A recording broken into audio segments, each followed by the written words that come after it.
Assalamualaikum warahmatullahi wabarakatuh. Kami dari kelompok 3 akan mempresentasikan hasil kerja kelompok kami yang berjudul Negara Hukum dan HAM guna memenuhi tugas mata kuliah kewarganegaraan. Sebelumnya, perkenalkan nama saya Aji Hasan Triyono dan ini adalah rekan-rekan saya. Perkenalkan, nama saya Sinta Nurzakiah. Kenalkan, nama saya Muhammad Fadil Farabi dengan NPM 2130266 sebagai pemateri. Perkenalkan, nama saya Cindy Zahra Putri Hermawan dengan NPM 213020077. Perkenalkan, nama saya Syifa Raihana Utami dengan NPM 213020085. Perkenalkan, nama saya Melvinda Meria dengan NPM 213020101. Perkenalkan, nama saya Nabi Fatul Zahra dengan NPM 213020104. Perkenalkan, nama saya Amanda Salsa Nabila dengan nomor NPM 213020105 sebagai pemateri.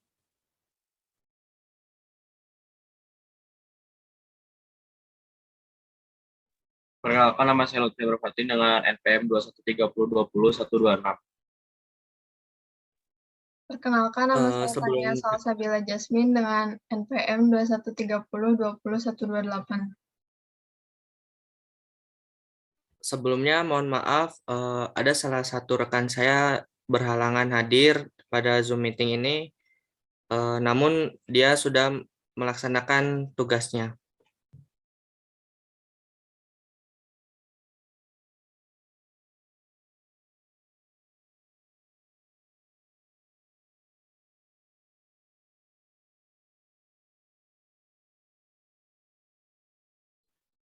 Negara Hukum dan HAM.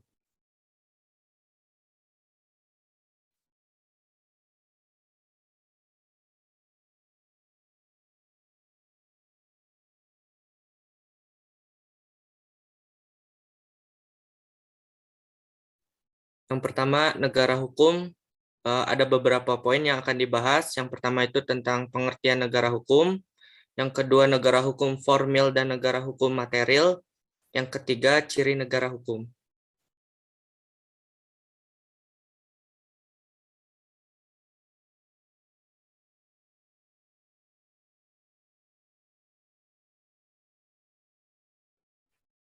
Negara hukum. Yang pertama itu konsep dan ciri negara hukum. Adapun beberapa poinnya yaitu pengertian negara hukum formil dan negara hukum material, ciri negara hukum, dan yang kedua ada negara hukum Indonesia, dan poin-poinnya yang akan dibahas yaitu landasan yuridis negara hukum Indonesia, perwujudan negara hukum di Indonesia, dan yang terakhir hubungan negara hukum dengan demokrasi.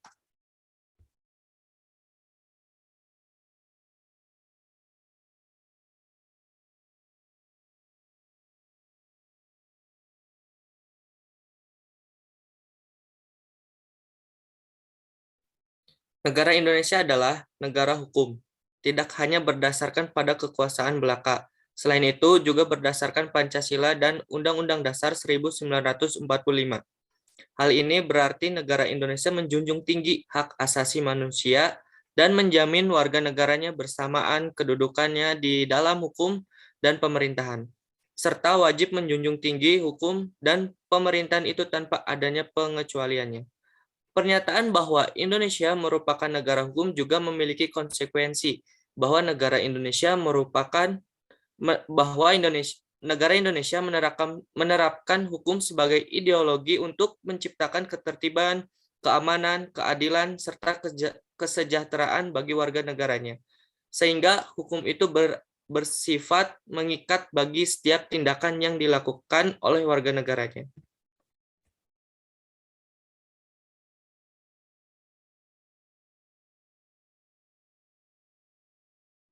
Selanjutnya ada konsep dan ciri negara hukum.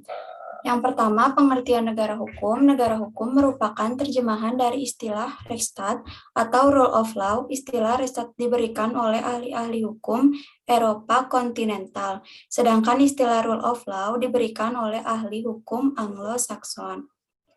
Secara sederhana, yang dimaksud dengan negara hukum adalah negara penyelenggaraan kekuasaan atas pemerintahnya, didasarkan atas hukum.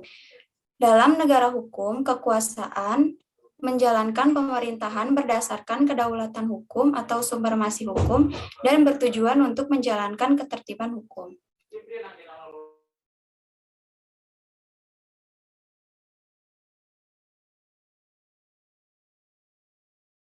Selanjutnya ada negara hukum formil dan hukum material. Konsep negara hukum formil adalah negara hukum dalam arti sempit, yaitu negara yang membatasi ruang geraknya dan bersifat pasif terhadap kepentingan warga negara. Di sini, peranan negara lebih kecil daripada peranan rakyat, karena pemerintah hanya menjadi pelaksana keinginan-keinginan rakyat yang diperjuangkan secara liberal untuk menjadi keputusan parlemen. Konsep negara hukum material atau modern berbeda dengan konsep negara hukum formil atau klasik yang muncul pada abad ke-19. Pemerintahan dalam negara hukum material dapat bertindak lebih luas dalam urusan dan kepentingan publik, jauh melebihi batas-batas yang pernah diatur dalam konsep negara hukum formil.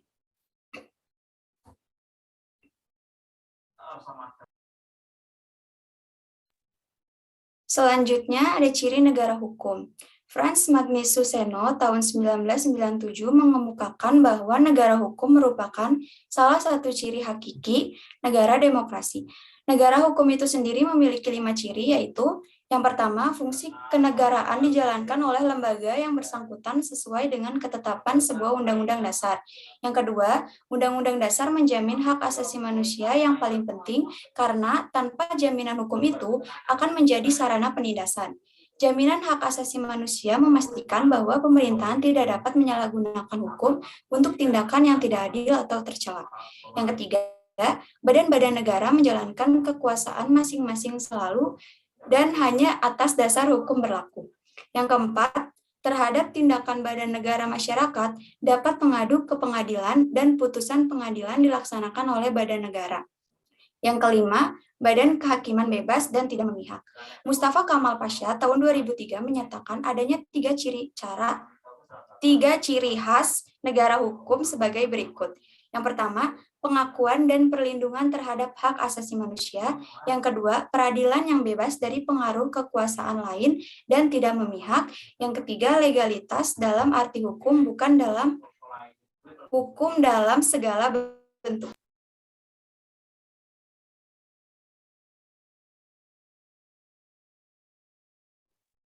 Selanjutnya ada B. Negara Hukum Indonesia. 1. Landasan yuridis negara hukum.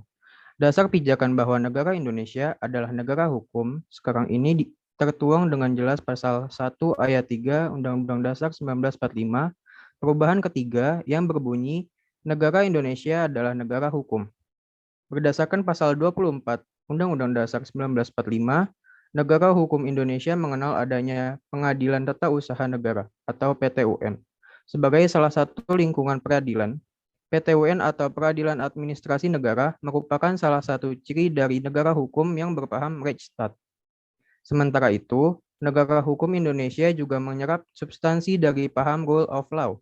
Hal ini terlibat dari bunyi pasal 27 ayat 1 Undang-Undang Dasar 1945 yang menyatakan segala warga negara bersamaan kedudukannya di dalam hukum dan pemerintahan, dan wajib menjunjung hukum dan pemerintahan itu dengan tidak ada kecualinya.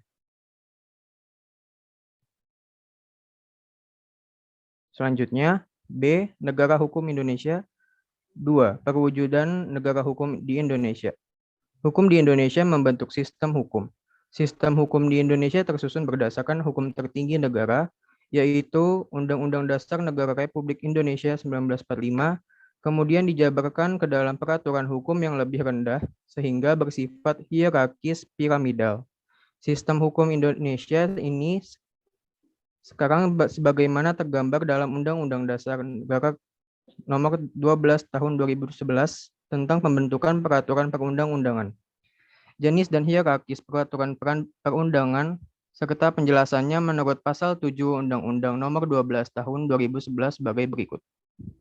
A.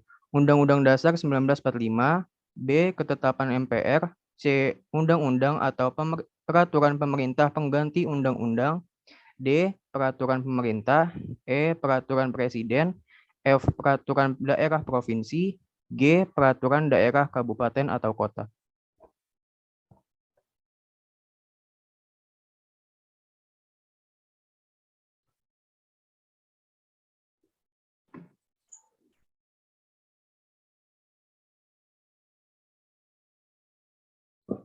Negara hukum Indonesia menurut Undang-Undang 1945 mengandung prinsip-prinsip sebagai berikut. Pertama, norma hukumnya bersumber pada Pancasila sebagai dasar negara dan adanya hierarki jenjang norma. 2. Sistemnya, yaitu sistem konstitusional. 3. Kedaulatan rakyat atau prinsip demokrasi. 4. Prinsip persamaan kedudukan dalam hukum dan pemerintahan terdapat dalam pasal 27 ayat 1 Undang-Undang Dasar 1945. 5. Adanya organ pembentukan undang-undang, yaitu DPR. 6. Sistem pemerintahannya adalah presidensial. 7. Kekuasaan kehakiman yang merdeka bebas dari kekuasaan lain. 8. Hukum bertujuan untuk melindungi segenap bangsa Indonesia dan seluruh tumpah darah Indonesia, memajukan kesejahteraan umum, mencerdaskan kehidupan bangsa, dan ikut melaksanakan ketertiban dunia yang berdasarkan kemerdekaan, perdamaian abadi, dan keadilan sosial. Terakhir, 9. Adanya jaminan akan hak asasi dan kewajiban dasar manusia terdapat dalam pasal 28A sampai J Undang-Undang Dasar 1945.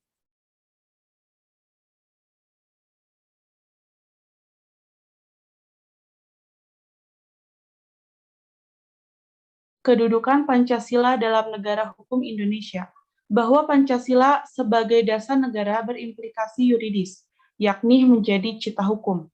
Menurut Hamis S. Atamimi 1991, dasar negara merupakan cita hukum dari negara sebagai norma tertinggi. Cita hukum atau dasar negara ini, Pancasila mempunyai fungsi regulatif, yaitu sebagai tolak ukur untuk menguji apakah norma hukum yang berlaku di bawah dasar negara tersebut bertentangan atau tidak, dan bersifat adil atau tidak, dan terdapat fungsi konstitutif, yaitu sebagai pembentukan hukum bahwa tanpa adanya dasar negara tersebut, maka norma hukum di bawahnya akan kehilangan maknanya sebagai hukum.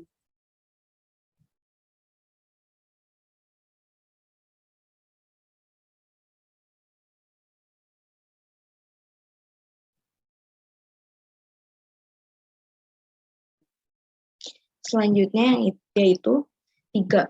Hubungan negara hukum dengan demokrasi. Hubungan antara negara hukum dengan demokrasi adalah dapat dinyatakan bahwa negara demokrasi pada dasarnya adalah negara hukum. Akan tetapi negara hukum belum tentu negara demokrasi. Negara hukum hanyalah satu ciri dari negara demokrasi. Frans Magnus Suseno tahun 1997 menyatakan adanya 5 gugus ciri hakiki dari negara demokrasi. Kelima ciri negara demokrasi tersebut adalah: yang pertama, negara hukum. 2. Pemerintah di bawah kontrol nyata masyarakat. 3. Pemilihan umum yang bebas. 4. Prinsip mayoritas. Dan yang terakhir, adanya jaminan terhadap hak-hak demokratis. Berdasarkan 5 gugus ciri negara demokratis tersebut, ditegaskan kembali oleh Hendra Nur Cahyo tahun 2006 bahwa suatu negara hukum tidak mesti demokratis. Pemerintahan monarki atau paternalistik pun dapat taat kepada hukum. Akan tetapi demokrasi pada bukan negara hukum bukanlah demokrasi dalam arti sesungguhnya. Demokrasi harus dijalankan melalui suatu konstruksi negara berdasar atas hukum.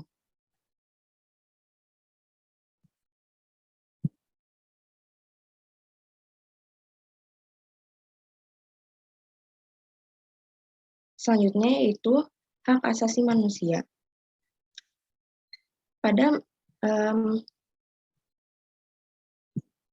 Dalam materi ini, poin-poin yang akan disampaikan yaitu pengertian hak asasi manusia, macam-macam hak asasi manusia, sejarah perkembangan hak asasi manusia dan hak asasi di Indonesia.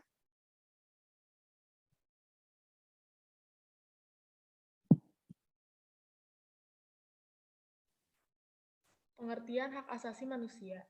Hak asasi manusia merupakan hak dasar yang melekat dan dimiliki setiap manusia sejak lahir sebagai anugerah Tuhan Yang Maha Esa. Mustafa Kamal Pasha 2002 menyatakan bahwa yang dimaksud dengan hak asasi manusia adalah hak-hak dasar yang dibawa sejak lahir yang melekat pada esensinya sebagai anugerah Allah SWT. Kesadaran akan hak asasi manusia didasarkan pada pengakuan bahwa semua manusia sebagai makhluk Tuhan memiliki derajat dan martabat yang sama. Jadi adanya hak asasi manusia tumbuh dari pengakuan manusia sendiri bahwa mereka adalah sama dan sederajat. Pengakuan terhadap HAM memiliki dua landasan, yaitu landasan yang langsung dan pertama, yakni kodrat manusia, dan landasan yang kedua dan yang lebih dalam, yakni Tuhan menciptakan manusia.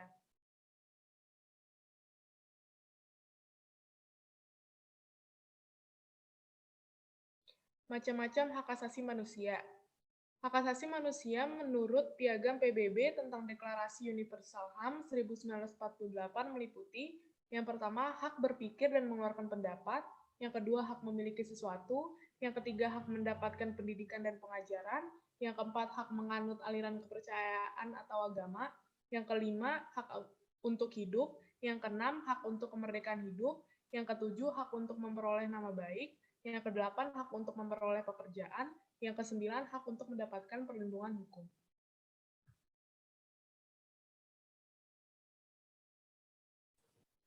Hak asasi menurut Undang-Undang Nomor 39 Tahun 1999 tentang HAM meliputi yang pertama ada hak untuk hidup, yang kedua hak berkeluarga, yang ketiga hak mengembangkan diri, yang keempat hak keadilan, yang kelima hak kemerdekaan, yang keenam hak berkomunikasi, yang ketujuh hak keamanan, yang kedelapan hak kesejahteraan, dan yang kesembilan hak perlindungan.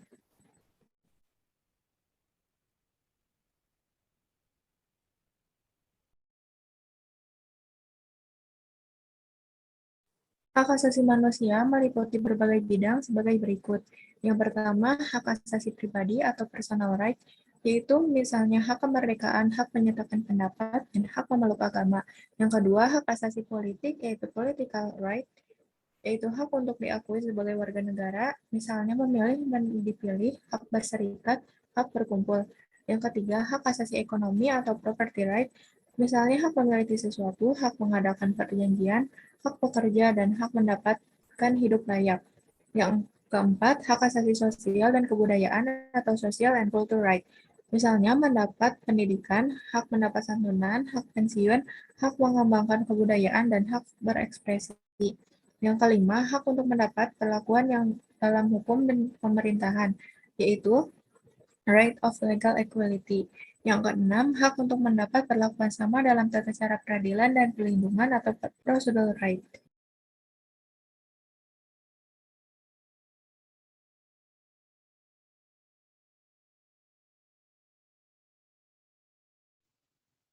Yang ketiga, sejarah perkembangan hak asasi manusia. Sejarah pengakuan hak asasi manusia. Latar belakang sejarah hak asasi manusia pada hakikatnya muncul karena inisiatif manusia terhadap harga diri dan martabatnya sebagai akibat tindakan sewenang-wenang dari penguasa, penjajahan, perbudakan, ketidakadilan, dan kezoliman atau tirani. Perkembangan pengakuan hak asasi manusia dan beraneka ragam. Yang pertama, perkembangan hak asasi manusia pada masa sejarah. Yang pertama, perjuangan Nabi Musa dan membebaskan umat Yahudi dari perbudakan tahun 6000 sebelum Masehi. Selanjutnya, hukum Hammurabi di Babilonia yang memberi jaminan keadilan bagi warga negara tahun 2000 sebelum Masehi. Selanjutnya, Socrates 469 sampai 399 sebelum Masehi. Plato 429 sampai 347 sebelum Masehi. Aristoteles 384 sampai 322 sebelum Masehi sebagai filosofi Yunani peletak dasar diakuinya HAM. Mereka mengajarkan untuk mengkritik pemerintah yang tidak berdasar keadilan, cita-cita, dan kebijaksanaan. Yang selanjutnya, perjuangan Nabi Muhammad Shallallahu Alaihi Wasallam untuk membebaskan para bayi wanita dan wanita dari penindasan bangsa Quraisy tahun 600 Masehi. Yang kedua, perkembangan hak asasi manusia di Inggris. Yang ketiga, hak asasi manusia di Amerika Serikat. Yang keempat, perkembangan hak asasi manusia di Perancis. Yang kelima, Atlantic Charter tahun 1941. Yang keenam, pengakuan hak asasi manusia oleh Perserikatan Bangsa-Bangsa. Yang ketujuh, hasil sidang Majelis Umum PBB tahun 1966.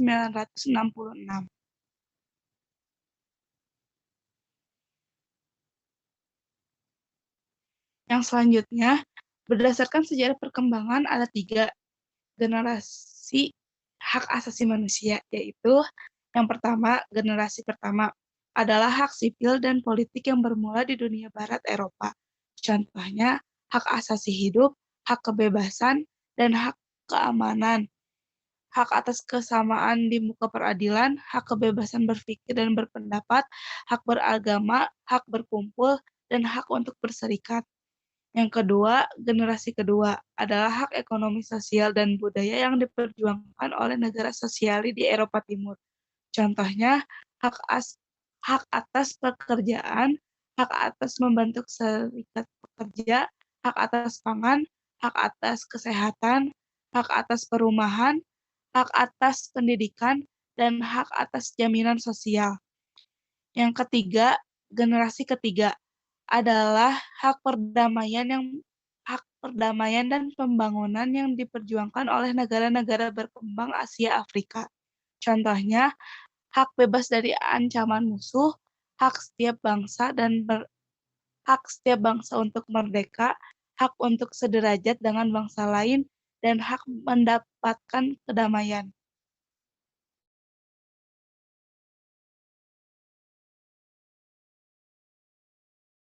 Pengakuan bangsa Indonesia akan hak asasi manusia. Pengakuan akan hak asasi manusia di Indonesia telah tercantum dalam Undang-Undang Dasar 1945, yang sebenarnya lebih dahulu ada dibanding dengan Deklarasi Universal PBB, yang telah lahir pada 10 Desember 1948.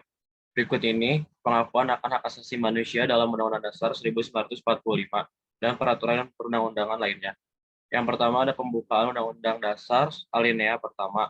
Yang kedua pembukaan Undang-Undang Dasar 1945 alinea keempat.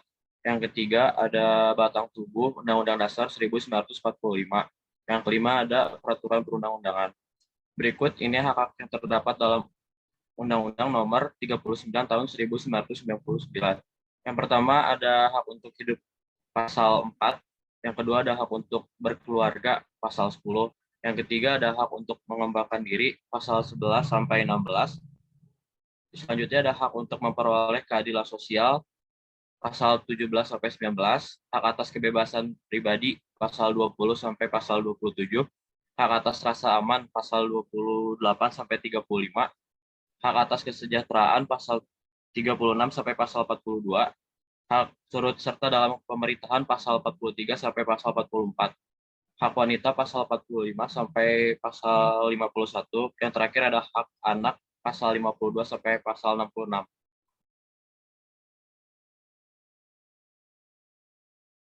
Yang kedua, penegakan hak asasi manusia. Komisi Nasional Hak Asasi Manusia atau Komnas HAM. Yang kedua ada Pengadilan HAM. Yang ketiga ada Pengadilan HAM ad hoc. Yang keempat ada Komisi Kebenaran dan Rekonsiliasi atau KKR. Pada intinya, perlindungan dan penegakan HAM dilakukan untuk menghindari diri atau mencegah terjadinya tindakan pelanggaran HAM. Menurut Undang-Undang Nomor 39 Tahun 1999 adalah setiap perbuatan seseorang atau sekelompok orang termasuk aparat negara, baik disengaja maupun tidak disengaja, ataupun kelalaian yang secara hukum mengurangi, menghalangi, membatasi, dan mencabut HAM seseorang atau kelompok orang yang dijamin oleh undang-undang, dan tidak mendapatkan atau dikhawatirkan tidak ada memperoleh penyelesaian hukum yang adil dan berdasarkan mekanisme hukum yang berlaku.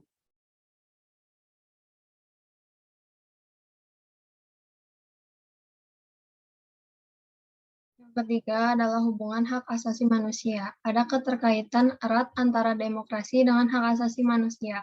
Demokrasi dan hak asasi manusia adalah dua isu bahkan gerakan global yang tak terelakkan. Perjuangan menegakkan demokrasi merupakan upaya umat manusia dalam rangka menjamin dan melindungi hak asasi manusia. Demokrasi diyakini sebagai sistem politik yang dapat memberi penghargaan atas hak asasi manusia dan selanjutnya menjamin perlindungan dan penegakan atas hak-hak tersebut. Demokrasi memiliki dua unsur utama, yaitu kontrol rakyat atas proses pembuatan keputusan politis dan kesamaan hak-hak atau kesetaraan politis dalam menjalankan kendali. Unsur pokok dalam pemerintahan demokrasi ada dua, yaitu pengakuan atas hak asasi manusia dan partisipasi rakyat dalam pemerintahan. Semakin menguatkan bahwa demokrasi akan senantiasa berhubungan dengan hak asasi manusia. Adanya isu dan gerakan global demokrasi serta hak asasi manusia pada negara-negara di dunia berimplikasi sebagai berikut. 1. Keinginan dari masing-masing negara. 2. Hak asasi manusia dan demokrasi menjadi semacam persyaratan bagi negara-negara dalam menjalin hubungan internasional maupun dalam hal bantuan internasional. Yang ketiga, pelanggaran atas demokrasi dan HAM di suatu wilayah sudah bukan lagi merupakan urusan intern negara yang bersangkutan.